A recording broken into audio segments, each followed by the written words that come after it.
Hello বন্ধুরা, আমি তোমাদের বেডরুমে খাটের বিষয় নিয়ে বলছি। পরপর আমি রিলস আপলোড করছি, এর আগেও আমি রিলস আপলোড করেছি। তো যেটা তোমাদেরকে বলছি, আজকাল আধুনিক সময় চলে এসেছে, আধুনিক দিন চলে এসেছে, তার ফলে বেশিরভাগই দেখা যায় সব বক্স খাট। ঠিক আছে, তো বক্স খাট ভালো, আমি বলছি না বক্স খাট খারাপ বা কাঠের খাট খারাপ। খারাপ না, কাঠের খাটটাই হচ্ছে এক নম্বর, যে কাঠের খাটে শোয়া খুব ভালো। কিন্তু যখনই বক্স খাটের ব্যাপারটা আসছে, বক্সের মধ্যে আমরা কি করছি, প্রচুর জিনিসপত্র রাখছি।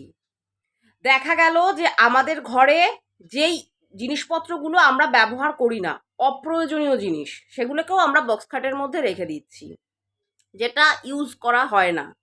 ঠিক আছে, আবর জাবর বলা যেতে পারে, আমরা বক্স খাটের মধ্যে রেখে দিচ্ছি।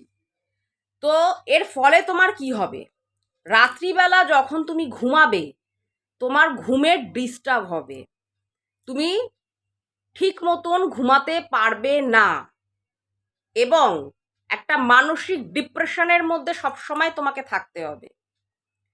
তো সেই কারণের জন্য আমি এইটুকুনি অন্তত বলবো, যারা বক্স খাটে শুচ্ছ ঠিক আছে, অসুবিধা নেই, কিন্তু বক্স খাটের ভেতরে অপ্রয়োজনীয় জিনিস, যেটা প্রয়োজন নেই, সেই জিনিস কখনোই রাখবে না, তোমাদের ঘুমের ডিস্টার্ব ঘটাবে।